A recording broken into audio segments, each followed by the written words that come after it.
Ohio State. Yes, yep. Urban Meyer. That whole situation, which is terrible. So tell them what's going on. Yes. As you guys are pretty much already aware of, if you haven't seen the news, ESPN head coach Urban Meyer, Jay Black's alma mater, Ohio State Buckeyes. But they've been going crazy.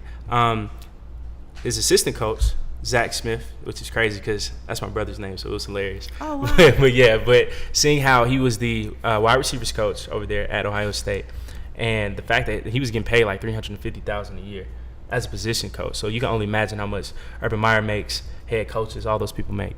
But he was making up to $350K, and he had a long, extended history of beating on his wife. And at the time, his ex-wife, when he was, I think, an assistant coach at Florida, when Urban Meyer, when he was there, this was like 2008, he beat his wife, who was pregnant at the time, with his child.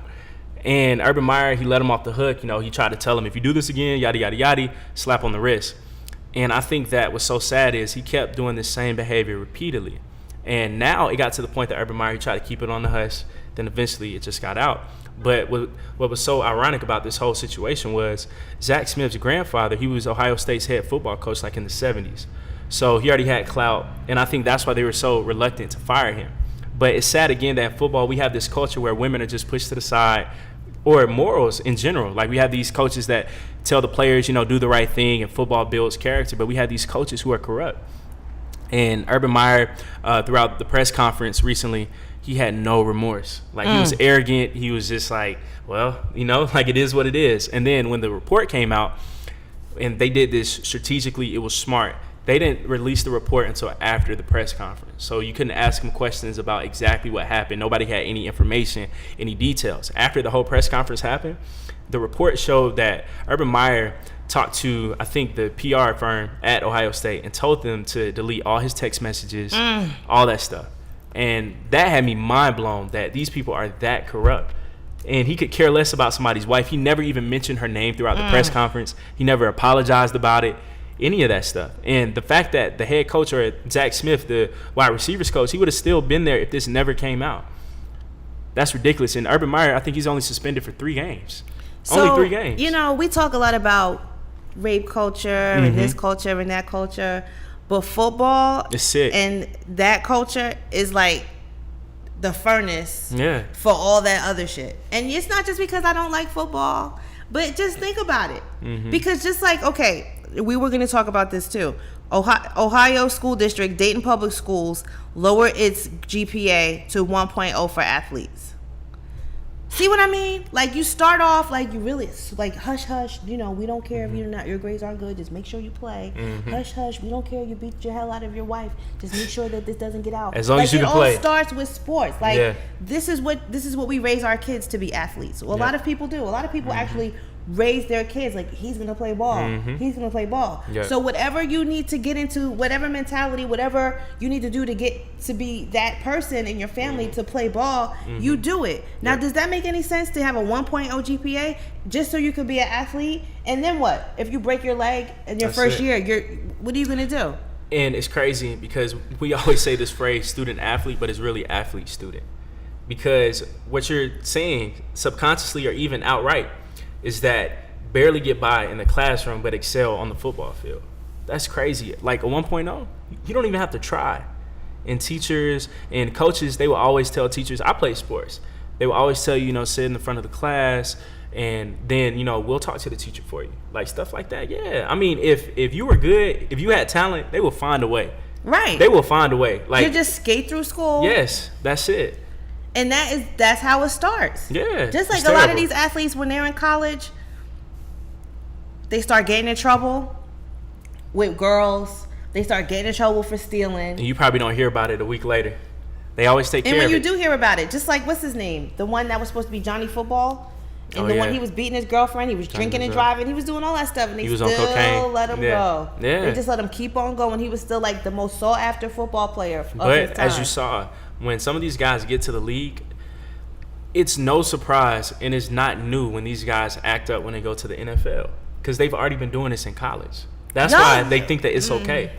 Yeah, but I have nothing against football players. I love them. But I think it starts with the coaches. It starts with the parents. It starts with the teachers, because these people teach them how to act all throughout. This all starts in school, though. Yeah, it starts in school. When the Ohio School District adopted a 1.0 GPA, right? If you have a 1.0, between 1.0 and 199, you have to enroll in the school's athletic academic intervention program for at least one calendar year and make satisfactory progress toward a 2.0. Really? So you're like, at least get a 2.0. What's the 2.0? A D? C? C average. That's crazy. That's not even a C plus. Yeah, it's just C average. But Ohio, Detroit, all of those places. But you got that's the Midwest, and exactly. You know that's a rural area, like agriculture. Yeah, that's so it's different. Yeah, it's different because if you don't get, if you think about like the Midwest, I know in Ohio particularly, like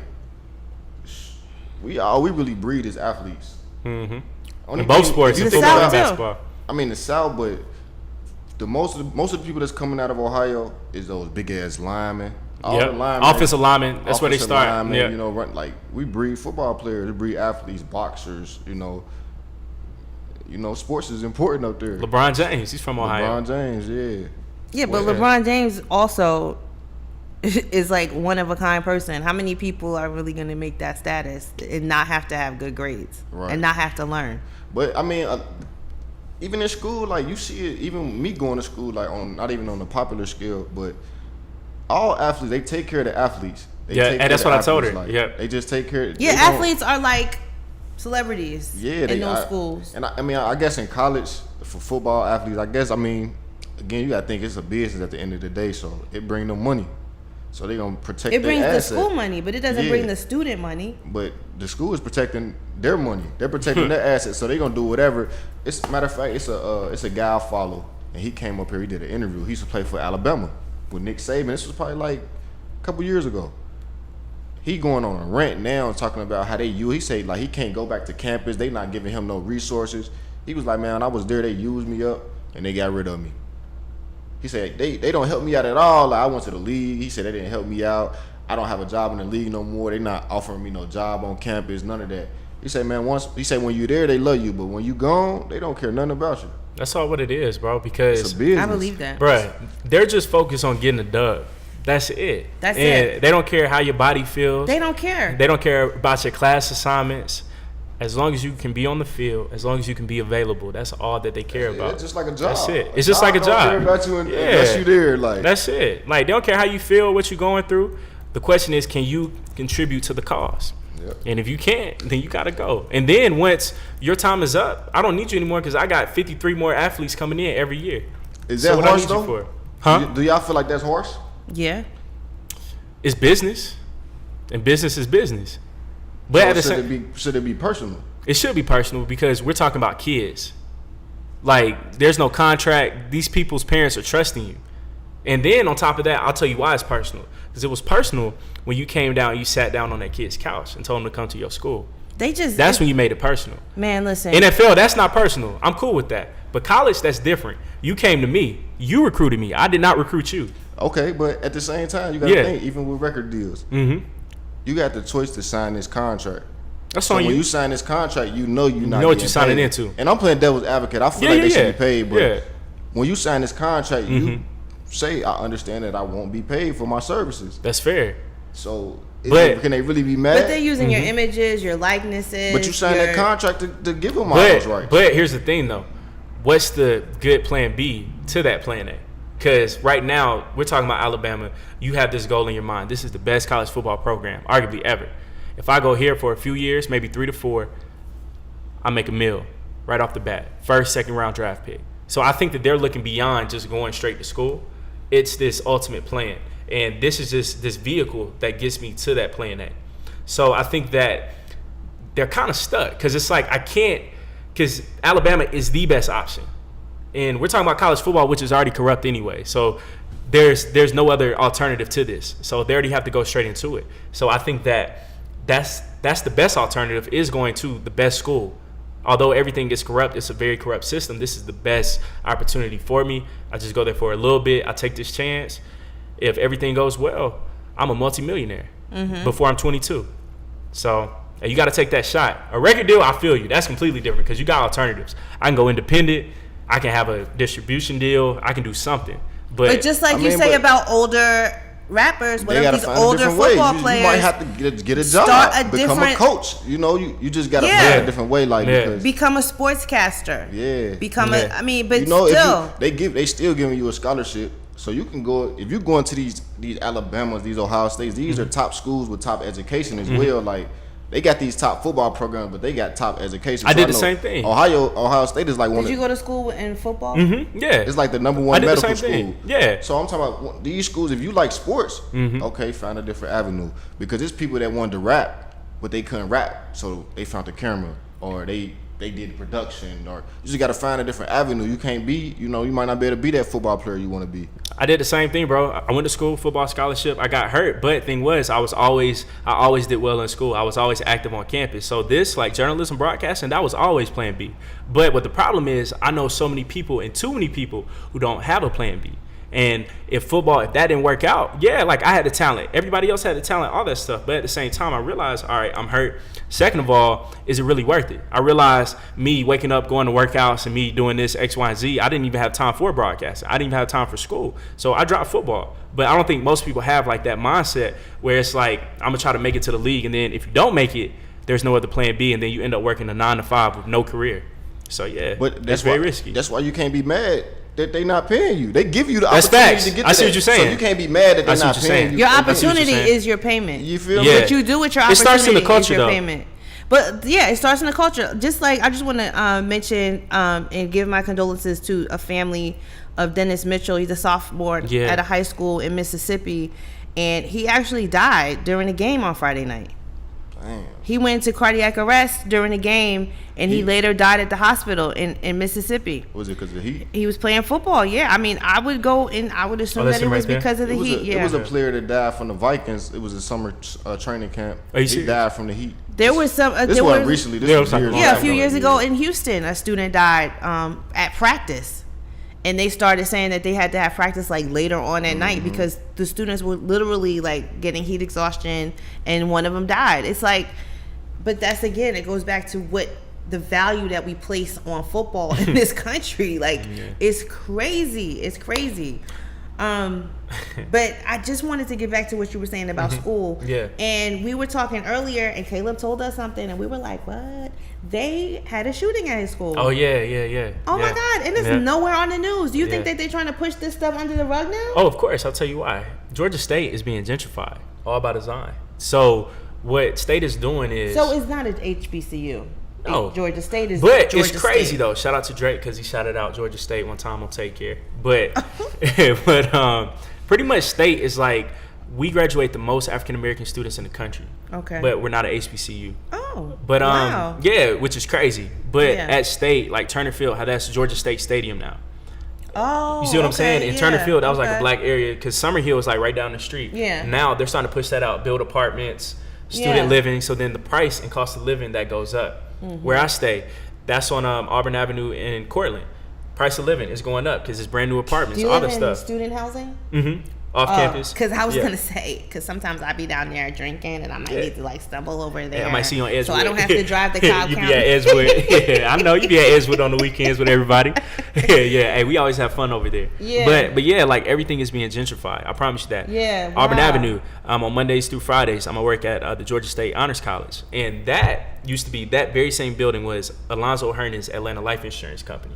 He's like one of the most wealthiest black men who ever lived in the country, and the fact that we don't see his name anywhere to be found, really. Yeah. And that was his building. And Auburn Avenue, that was like Black Wall Street. It was exactly the same. All black businesses. Yeah. So Alonzo Herndon, guys, look him up. He was so influential. He had black barbershops, insurance company, all that stuff. But he was a multimillionaire, and this is like 1906. Wow. And that very same building, it's now ran by the Georgia State Honors College. And you would probably have no idea that building, that was his. So that right there just shows you how slowly things are being pushed away, like over time. But I mean, the Honors College, everybody's cool. But I'm just saying overall how we don't even know our history sometimes, that a lot of stuff is being pushed away. Like Auburn Avenue, that's being gentrified. Edgewood, as you see, that's being gentrified. Do you really? Is it? Edgewood? Slowly over time. I promise you that. Because Georgia State has always had this bad matter thing. Matter of fact, right behind Edgewood, those apart, they building those townhouses. Mm-hmm. They pushing I'm everybody telling you. out. Because That's here's the crazy. thing. Georgia State is tired of being deemed as this black school. And they want to attract kids who want to go to schools like Georgia Tech, UGA. And those are white kids. So eventually over time, you know, they're going to start gentrifying more of the areas around. Because Georgia State Stadium used to be Turner Field. And even if you look at it now, it's starting to change. And Summer Hill is next. Like, they're just going to keep pushing out. Is this considered West End? Where we are now? If we, like, take a left. Think about the stadium. Yeah. Yeah, see, Yeah. that's where But they're as you see, building all Walker that Street stuff is out. starting to look bright now. So huh? where's everybody moving Yeah. to? If they're moving out of To Cobb's Yeah. and the Sandy where the Springs. cops are horrible at? Mm-hmm. You see what I mean? It's all about design. It's being gentrified. This is what I'm saying. Like Walker Street, don't you find it Ugh. amazing how you see a lot of white people staying over here, but if Yeah. you just take a left, you just right back in the hood that fast. But slowly over time, that's gonna change too. It's just gonna keep being pushed. They building this. But right, that's you know, why Yeah. the mayor of Atlanta, Keisha Lance Bottoms, said, "Don't sell your house, Weston." Oh, she said that? Yeah, she was on the radio and she was like telling Wow. people, I respect "Do her for not saying that. sell your house." And you know the Super Bowl. Oh, yeah, that's dyeing coming. Everything up. But that's what happened in think about Atlanta. Atlanta was The back Olympics, in the that's what happened. 90s. After the back Olympics. in the 90s, it Yeah. was so much cheaper. Mm-hmm. It was so much. I don't know what happened. Right after that, boom. The Olympics, The cost of Olympics, living. cost of living. Mhm. Ever since then, it's been going up. Beltline up, as up, well. up. Atlanta Beltline, check that out. That's like the gentrification mark right there. Once you pass the Beltline, that's when everything gets gentrified. And here's the thing, I'm all for diversity and all that stuff, but it's not cool when we don't even know our history behind some of these historical streets and sites. And then over time, names change, street names change, all that stuff. And it's Oh, sad. also, I wanted to mention that they had a name change of a street here in Atlanta It's for John Lewis. for John Lewis. So John Lewis, the Freedom Parkway is now John Lewis Freedom Parkway. That's dope. So that was another honorable mention. He's a civil rights leader. He marched with Martin Luther King and has done great things. He's also a United States congressman. And congratulations to him on that street being named after him. It's really dope. So we're going to wrap it up this week, guys. We had a very short show. Actually, no, it's about regular time. But like I said, if anyone, we need to get everyone to register to vote by October 9th. Yes, ma'am. Follow us on Instagram at Connecting the Dots. Follow Innovative Black Station. Also, Live Hip Hop Daily. Yep. Check out our shows. Check out all the shows on the station. Also, DJ Samoa's Top 5. We are your host, Kymmy Cocoa. It's your boy Caleb Smith. And back there is Jay Black. Making it happen. Say Yo, something. yo, yo. So we'll see you guys next week. Hit Yeah. us up. Peace. Guys, take it easy.